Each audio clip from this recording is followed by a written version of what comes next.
my name is Morgan Brand. I am an RN at HCA Bayonet Point's Cardiac Surgical Unit, the cardiac ICU in our facility. I'm going to present today on my budget analysis and policy implementation for Galen College's Healthcare Policy and Finance class. A brief overview of what we're going to talk today. We're going to look at HCA's Q1 2026 budget. And we're going to break down some of the factors within that budget that affect patient care, specifically focusing on the operations and capital.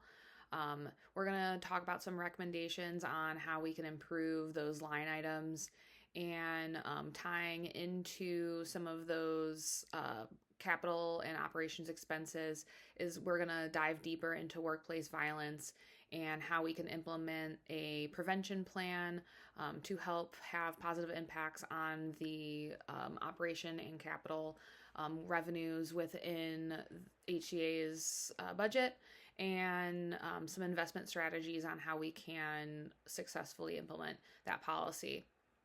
And then we're going to do a brief conclusion and reflection on this project. So a little background on HCA. They were founded in 1968 in Nashville. They pioneered a multi-system network model for hospitals. They're now up to 189 hospitals across 19 states, and they are also have some hospital systems internationally.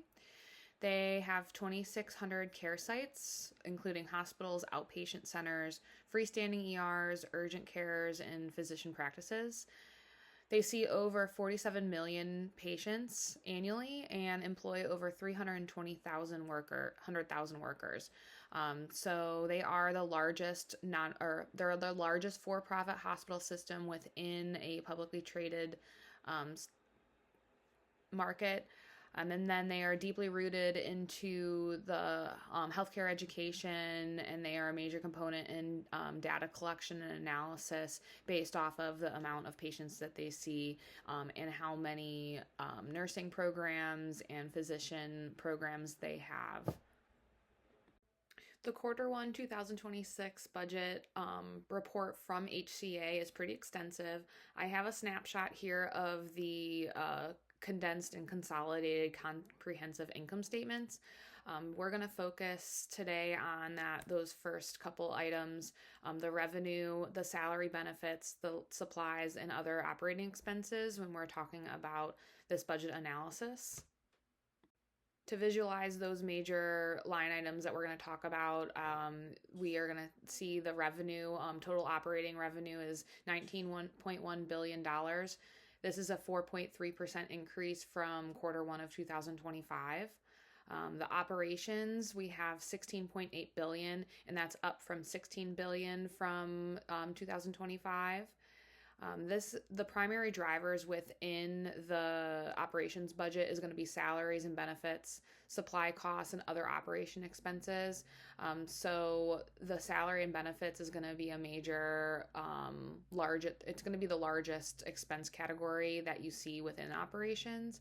And that is up from $8 billion from Q1 of 2025 to $8.3 billion for this year. And then the other capital expenditures is $1.1 billion, and they invest that back into the facility and keeping the up-to-date technology. Some trends and outliers that we saw in Q1 of 2026 is going to be the capital spending. This is a pretty standard trend that we see, that HCA invests back into facility expansions, technology, outpatient network. So this is going to be something that they expect to put the money back into in order to continue to grow their company. And then one outlier that we saw from this past quarter is the rising trends in salaries and benefits. So that was up the 3.75% from last year's salary expenditure. And this is attributed to ongoing national nursing shortages, inflammation of the wage pressures, and rising cost of clinical retention. So this is something that is projected, but it was an outlier for this quarter. When looking at specific line items that directly affect patient care, within the operations budget, we're going to see the salaries and benefits being the most critical category in relation to patient care. This is going to be attributed to the hospital nurse to patient ratios, the retention of the clinical staff, and the avoidance of burnout. The well funded labor budgets translate directly to lower medical error rates, lower hospital acquired infection rates, and better overall patient experiences. The supply costs are going to directly influence patient care because they use these are the clinical tools that are used that impact the procedure, advancement of medical devices, pharmaceuticals, implants, personal protective equipment. So when we constrain this budget, we are left with fewer resources for the staff and for the patients to be able to treat and provide patient care. Other operation expenses that are influential to patient care are going to be the facility cleanliness, staying up to date with the softwares used, like the electronic medical records, and IT maintenance.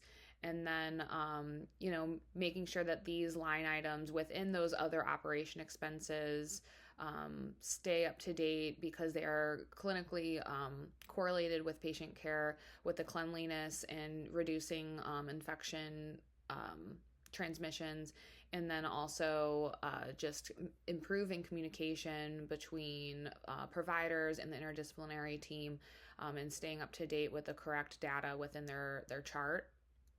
And then capital expenditures.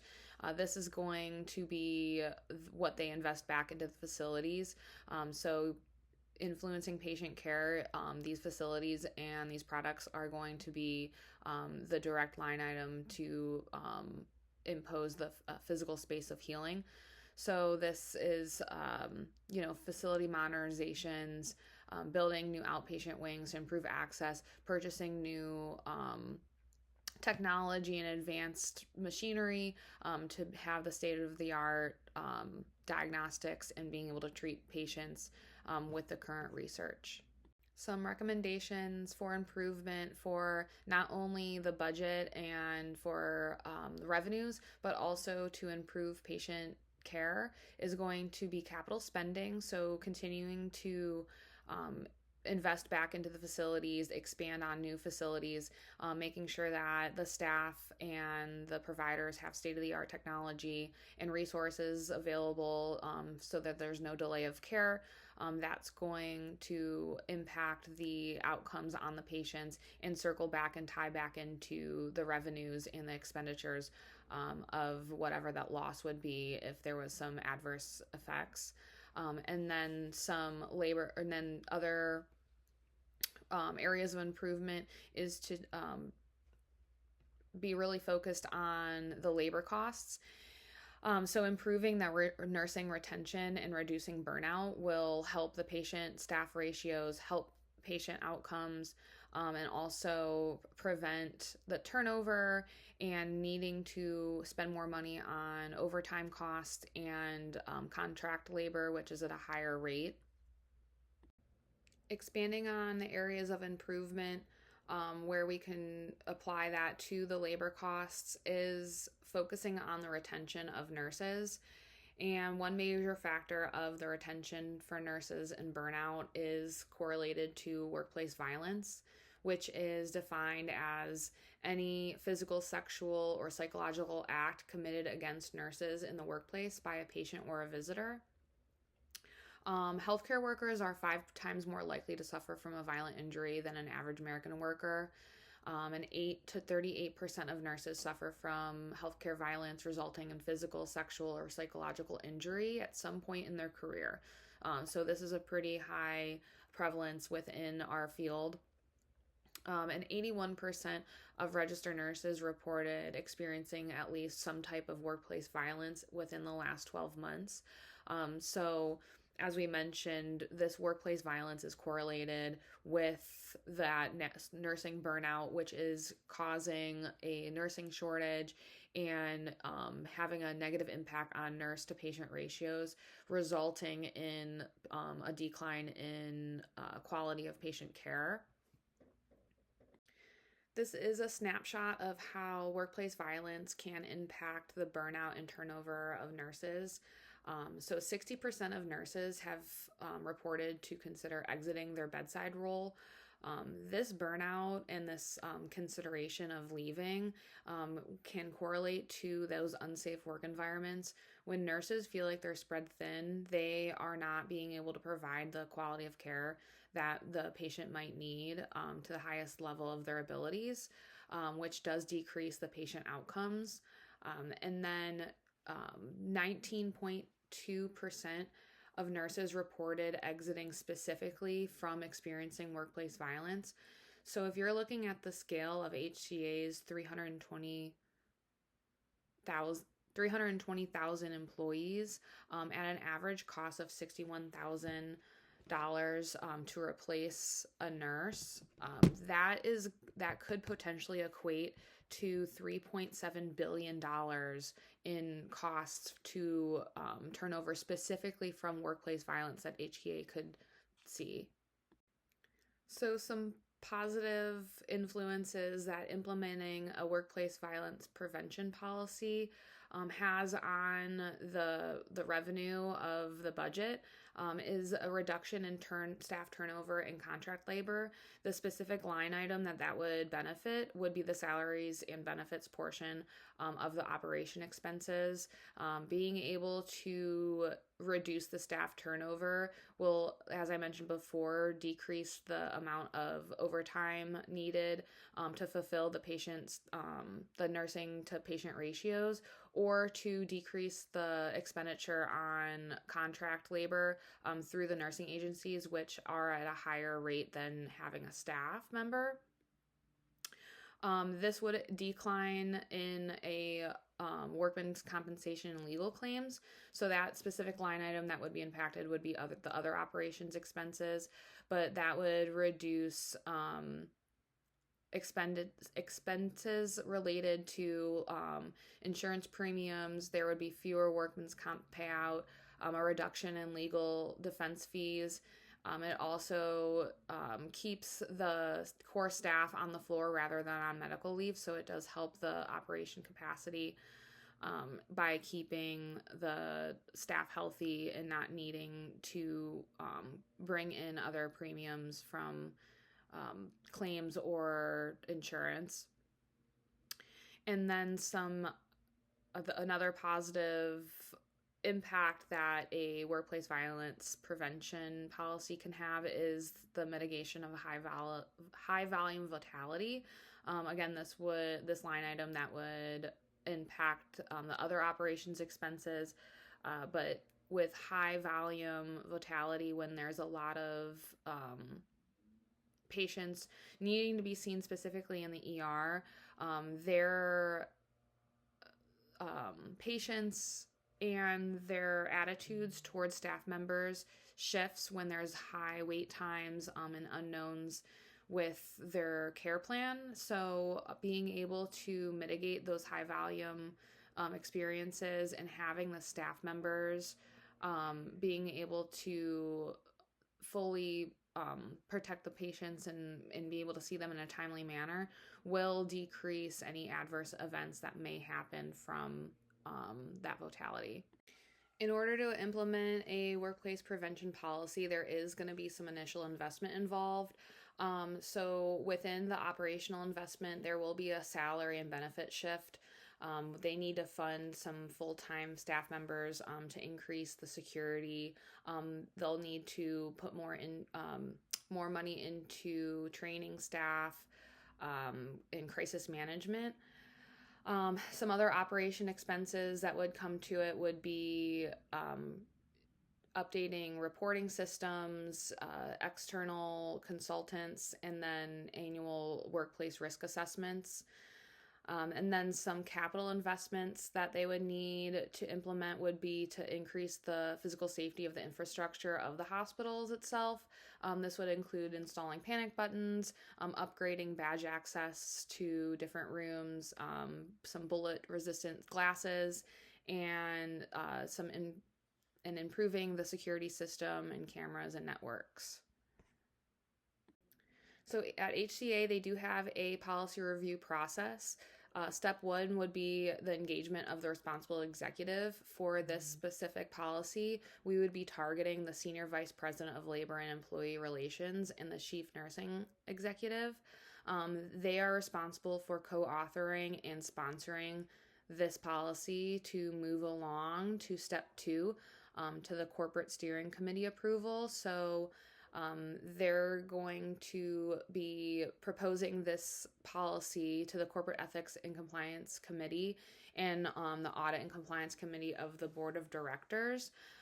This group of people are responsible to evaluate the policy against the OSHA guidelines and the Department of Justice compliance, in order to make sure that that policy meets the standards. Step three would be the facility level outreach. So once approved by the corporate headquarters in Nashville, the policy is going to trickle down into more of a localized level to be able to implement that within each facility. So they're going to be pushed down to the division of and facility ethics and compliance officers for local distribution and implementation.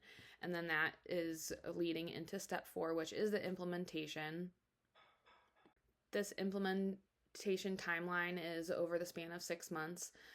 So once we are now in a localized level, there's going to be a drafting and stakeholder alignment to see what the key performance indicators are for each facility. There's going to need to be a committee approval and system build.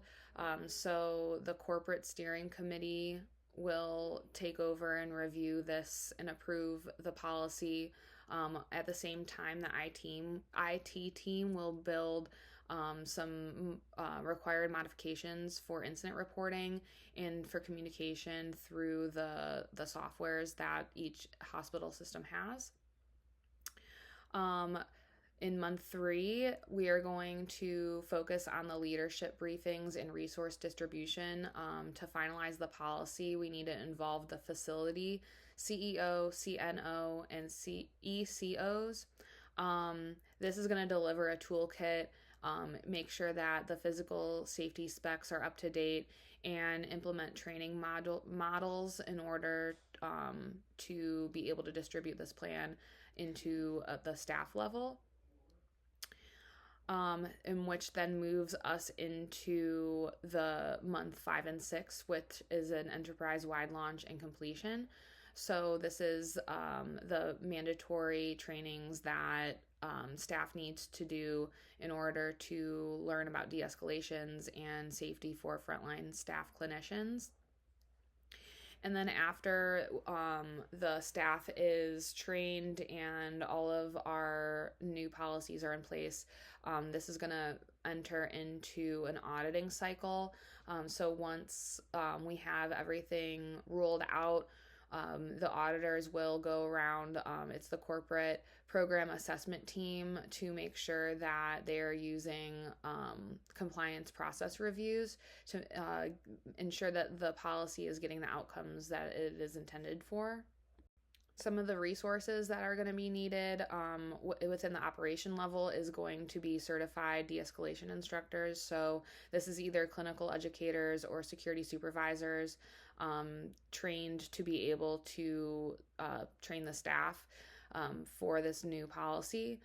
And then enhanced security presence. So we're going to need to increase the full-time employee equivalent to be able to staff more security officers in high-risk zone areas like emergency departments and behavioral health units.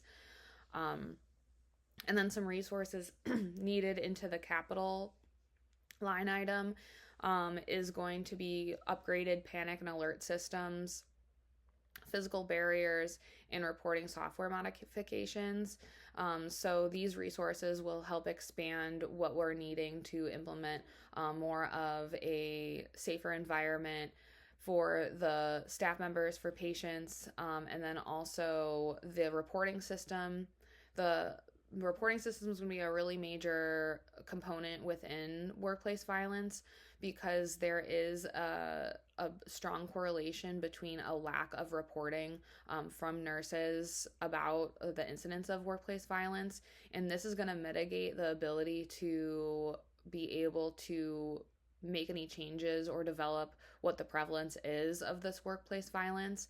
So, have implementing a reporting system and something that is convenient and expanding on a policy that is going to be required that people report these incidences are only going to help develop this plan and make sure that the plan is providing the outcomes and the safety that it's needed um, for its staff members. This chart outlines the direct line items that need to be adjusted. So for the operating expenses, it is going to need an adjustment on the salaries and benefits. We do have to invest a little bit on some more full-time staff employees, but but while doing so, you're going to be able to decrease the amount of money spent on the premium rates for the contract employees, being able to reduce their turnover in staff and increase their retention. So that will directly affect that operations expense.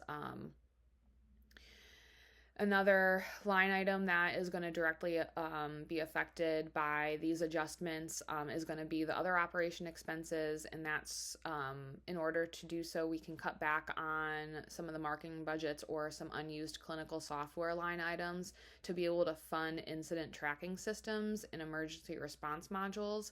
Again, that way that we're allocating those unused funds or maybe some lower priorities into putting into more of a security-based focus to be able to improve the workplace violence issue. And then the capital expenditures direct line item is going to be the facility expenses and what they spend on capital improvement. So we do need to prioritize safety infrastructure. So realigning a portion of the quarterly facility capital expenditures to fund those public panic buttons and badge entry restrictions. It will affect the initial investment, but overall, if we can incorporate a more safer environment for staff members, it can hopefully decrease the turnover and increase the patient outcomes. So in conclusion, to wrap up this presentation, we looked at HCA's Q1 2026 budget. We broke down the expenses on the operation and the capital budget. We talked about how the operation budget is affected by staffing and nursing turnover, which is correlated to that workplace violence. So implementing that workplace violence prevention plan can hopefully help mitigate that nursing burnout and turnover, which is pretty costly. That threat of the workplace violence does cause moral distress that nurses experience, causing that burnout and decreased satisfaction. So this is just a critical call to action for policymakers to protect the healthcare workers that dedicate their life to keeping patients safe, which will, in lieu, hopefully help the patient outcomes and be a cost saver overall for the hospital system. And for a reflection, what aspects of the policy analysis and budget projection were the most challenging and which were the most straightforward? The most challenging part that I saw when looking at HCA's report was the amount of content and amount of data that was provided from someone that's not an experienced accountant or budget analysis. That was a little overwhelming for me to comprehend some of that data. However, I was able to channel into the big line items that I'm pretty familiar with, which is the revenue and the capital and operations expenses. So that was where I focused on breaking that down and how that can correlate to patient care and the nursing turnover. So, the next question is, what is your most important takeaway regarding the relationship between healthcare policy and financial management? And I think that the big takeaway is the trickle effect of how one factor can influence the budget and the outcomes, especially in such a large company as HCA. A small percentage, when looking at that large scale of an operation budget and a revenue, can make a huge impact. Even a couple fractions, a couple percents can lead up to millions and billions of dollars with just a little shift in one factor. So, just looking at that big picture and how each individual piece does make a big spider web of what the overall budget and what the overall revenue is for the healthcare system. And how will this exercise in linking a policy to its financial implications influence your future decision making as a healthcare provider or leader? That I believe that sometimes we talk about when we look at budget, people are not as open to these initial expenses because they think of it as an expense up front. But if you look at the big picture and see what those initial expenses can do in the grand scheme of things, being able to invest back into a company's employees will especially in the healthcare system, will directly affect the patient outcomes.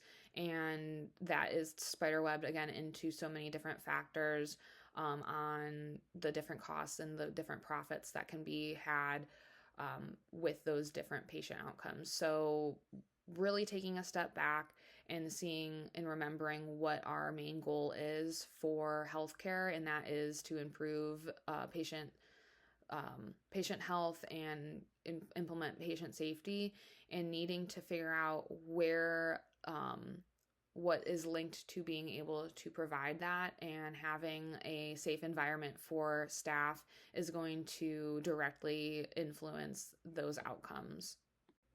And here's my reference page for all the references that I used for this presentation. Again, I did enjoy diving a little deeper into the healthcare budget and seeing how all of these factors influence, where the expenses are coming from for running a healthcare system. And again, just really focused on the health and well-being of not only our patients, but also the health and well-being of our nurses, because we are the core to the operations.